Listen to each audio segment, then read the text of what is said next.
Halo rek, ya apa kabare? Kembali lagi di Cinema 22. Di video kali ini kita bakalan membahas alur cerita film dari detektif andalan kita, yaitu Mas Sugdo, yang harus kembali beraksi menangkap kartel narkoba sekaligus yakuza dari Jepang secara bersamaan.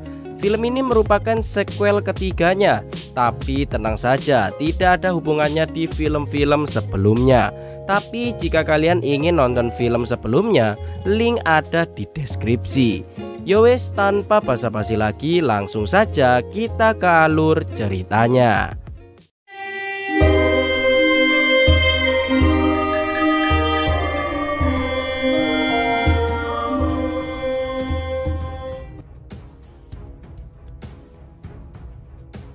Film diawali dengan diperlihatkan seorang kartel narkoba dari Jepang bernama Tomo.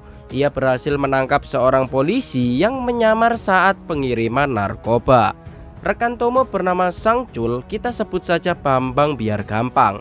Begitu mengetahui ada polisi, Bambang pun langsung membunuh polisi tersebut. Setelah itu, tubuh polisi itu dibungkus dan dibuang ke laut. Kemudian Bambang menyuruh Tomo untuk siap-siap karena tak lama lagi akan ada transaksi narkoba besar-besaran. Scene pun berganti di tengah kota. Jalanan dibuat macet karena ada segerombolan preman membuat kerusuhan. Tak lama kemudian tokoh utama kita, yaitu detektif Mas Sugdo, ia dengan sangat santai memberitahu para preman itu untuk pergi. Tapi para preman tak peduli dan mulai menyerang Sugdo secara bersamaan.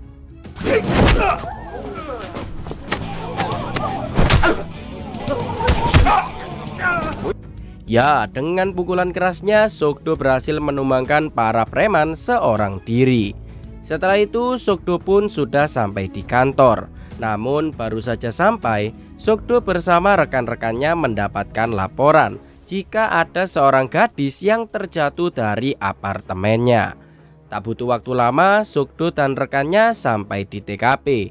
Para polisi yang ada di sana mengatakan jika saat di area gadis itu tewas tidak terdapat CCTV, sehingga menyulitkan para polisi untuk mencari tahu sebab kematiannya. Tapi polisi sudah mendapatkan kabar jika sebelum tewas, gadis itu sempat datang ke sebuah klub malam. Setelah itu korban pun diotopsi di rumah sakit. Dokter mengatakan jika kematian gadis itu disebabkan oleh obat yang korban konsumsi sebelumnya. Obat itu adalah narkoba jenis baru bernama Hyper yang efeknya lebih kuat dari narkoba lainnya. Polisi pun menyimpulkan jika korban sengaja dibuat meminum Hyper dan pembunuhnya mendorong korban dari apartemennya. Atasan Sugdo kemudian menelpon. Ia meminta jika kasus ini sebaiknya diserahkan ke bagian narkoba. Tapi Sugdo menolak karena kasus ini juga termasuk kasus pembunuhan dan ia ingin menyelidikinya. Malamnya Sugdo bersama rekannya pun pergi ke klub yang dituju. Setelah masuk, mereka berdua berpencar untuk mencari orang yang mencurigakan. Sugdo kemudian ingin naik ke atas, tapi ia dihadang dan inilah yang terjadi. Dengan satu pukulan saja, si penjaga dempal itu pun langsung tumbang. Tak lama Sugdo melihat dua orang yang sedang melakukan transaksi narkoba. Sugdo mengikuti mereka berdua sampai ke toilet. Hingga akhirnya Sugdo berhasil mengambil obatnya sekaligus menangkap pembelinya. Setelah itu Sugdo menghampiri penjualnya dan langsung memfotonya untuk barang bukti.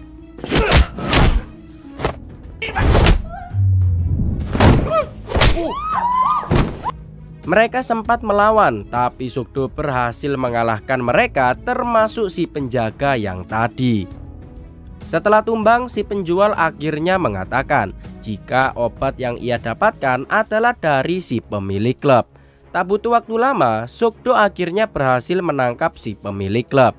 Setelah itu, para polisi pun datang dan menangkap orang-orang yang terlibat dalam kasus narkoba.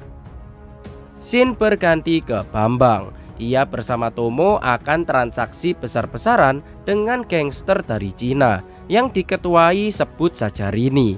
Gangster Cina ini berniat membeli obat hyper dari Bambang karena harganya murah dan mereka ingin memborongnya. Tentu saja Bambang pun setuju dan meminta waktu untuk menyiapkan obat pesanannya.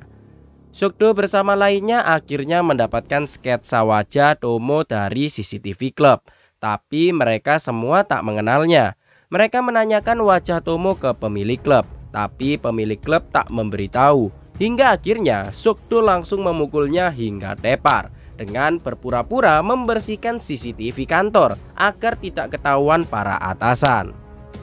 Setelah itu pemilik klub yang trauma langsung memberitahu jika pengiriman narkoba dibagi menjadi 2 tempat. Mendengar hal itu, Sukdo bersama rekan-rekannya langsung berpencar. Singkat cerita, Sukdo berhasil ke lokasi yang dituju.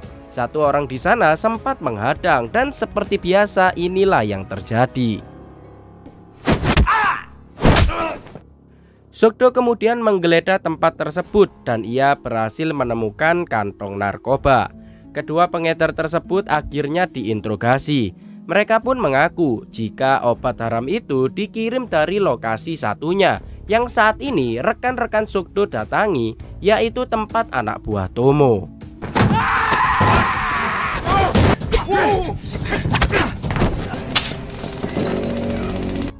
Akhirnya rekan-rekan Sukdo ini berhasil menangkap anak buah Tomo dan berhasil menyita 20 kg obat hyper.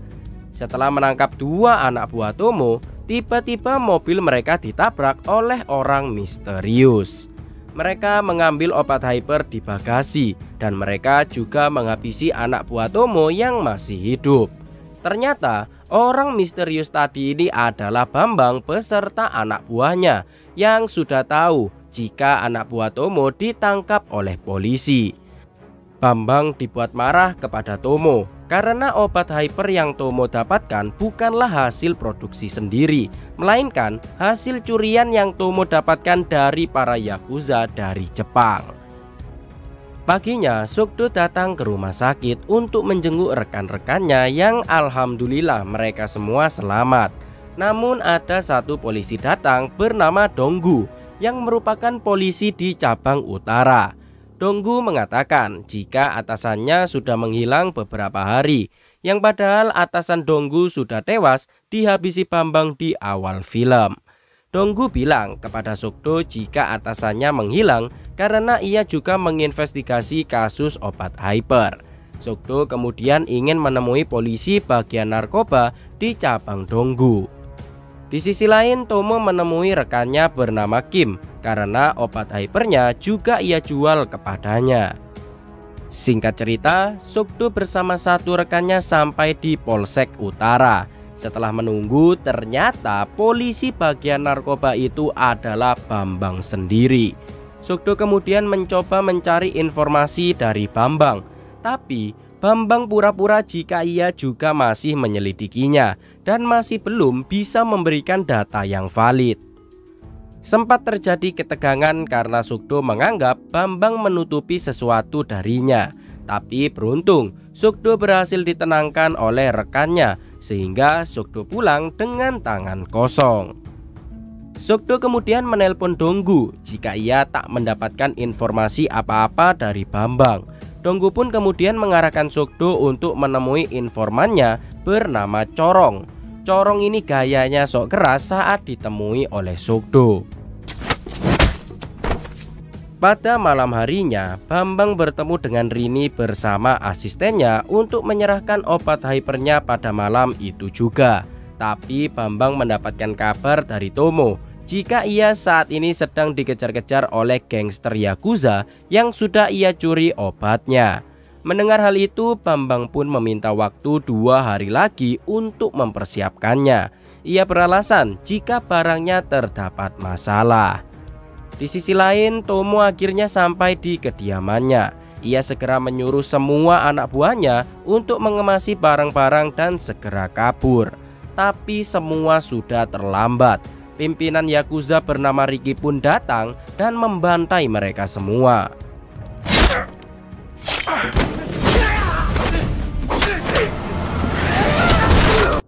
Tapi setelah menghabisi semua orang, Ricky tak menemukan obat hypernya di sana.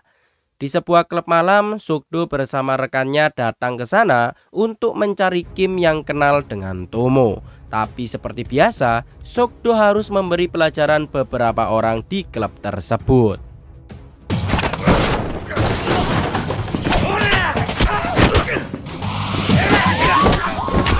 Ya, dengan pukulannya, Sukdo mampu menghabisi banyak preman hanya dengan beberapa pukulan saja. Setelah itu, Sukdo pun akhirnya menemukan Kim yang sedang bersembunyi. Di waktu bersamaan, Tomo yang akan kabur dicegat oleh Ricky yang sudah keburu datang, sehingga Tomo pun ditangkap. Saat rombongan Tomo berada di parkiran mobil, mereka berpapasan dengan Sukdo. Sukdo yang sadar langsung turun dan berusaha untuk menangkapnya.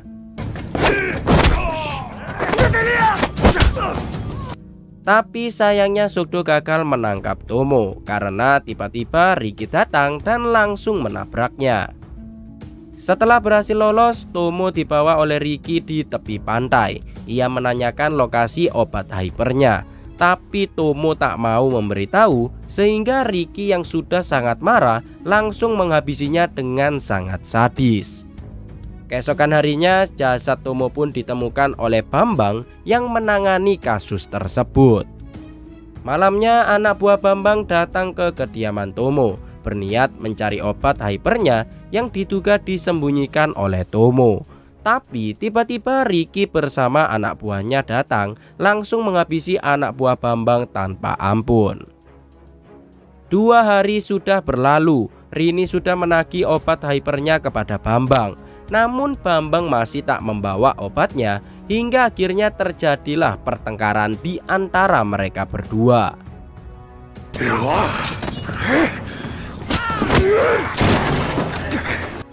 Meskipun Bambang hanya membawa 1 rekannya, tapi ia berhasil menghabisi semua anak buah Rini. Sukdo kemudian mendatangi TKP tewasnya anak buah Bambang. Ia menjadi curiga, untuk apa orang itu datang tengah malam.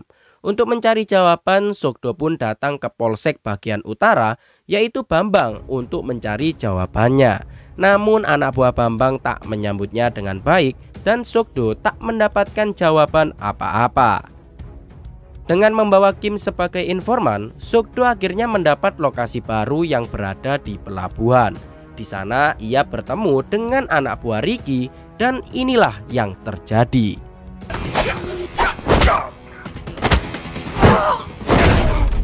Setelah beres semua, Sukdo mencurigai 1 kapal pesiar, dan ia pun segera mengeceknya. Di dalam kapal pesiar ternyata menjadi tempat pembuatan narkoba, dan terdapat 1 brankas besar di sana. Sukdo ternyata bisa membukanya dengan tangan kosong. Namun semuanya zonk, tidak ada apa-apa di dalamnya. Ternyata setelah dicek lagi secara teliti, mereka akhirnya menemukan obat hypernya yang berada di dalam air. Ternyata Tomo selama ini menyembunyikan obat hypernya di dalam jangkar kapal pesiar. Setelah menemukan obat hyper, Sukdo kembali menemui Corong untuk meminta bantuan. Ia menyuruh Corong untuk memancing orang yang mengincar obat hypernya, yaitu Bambang, agar Sukdo bisa menangkapnya. Tentu saja setelah dikirim pap oleh Corong sambil membawa obatnya, Bambang pun setuju dan janjian ketemu di suatu tempat. Sadar jika polisi juga akan datang, Bambang membuat strategi, yaitu dengan cara mengajak kerjasama Ricky untuk bisa mendapatkan obat hypernya bersama. Singkat cerita, Corong akhirnya sampai di tempat janjian dengan Bambang. Namun ternyata bukanlah Bambang yang ia temui, melainkan Ricky yang sudah menunggu. Mendengar teriakan dari Corong, Sukdo segera masuk. Namun sayang dari belakang ia dipukul hingga pingsan. Saat dicek ternyata tas yang dibawa Corong adalah garam, bukanlah obat hyper. Di sisi lain, Bambang yang sudah tahu jika obat aslinya di mobil Sukdo langsung mengambilnya untuk dirinya sendiri, dan ia berhasil untuk menjebak Ricky. Kedua rekan Sukdo melihat Sukdo dibawa, namun anak buah Ricky menghadang mereka berdua. Anak buah Ricky terlalu kuat dan berhasil menumbangkan rekan-rekan Sogdo. Setelah sampai di suatu tempat, Sogdo dipukul habis-habisan agar ia memberitahu lokasi obatnya. Ricky juga dibuat marah karena tahu jika Bambang sudah mengkhianatinya. Tapi dengan cepat Sogdo sudah berhasil meloloskan diri.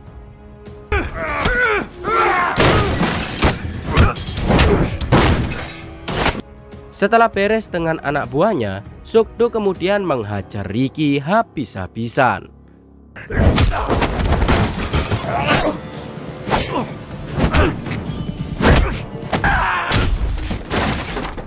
Diakhiri dengan pukulan stek 500, Ricky akhirnya berhasil tumbang. Di dalam tas obat hyper, Sogdo sudah menaruh sebuah HP untuk melacaknya. Bambang sudah bersiap-siap untuk kabur ke luar negeri. Tapi saat akan menaiki mobil, Sogdo sudah keburu datang. Bambang mencoba untuk kabur dengan masuk ke dalam kantor polisi. Tapi itu sia-sia karena Sogdo akan mengajarnya saat itu juga. Marilah kita lihat pertarungannya.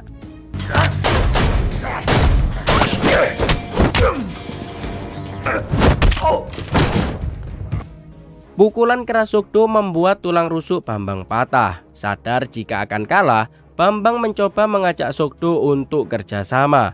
Tapi Sogdo menolak secara mentah-mentah dan melanjutkan pertarungannya.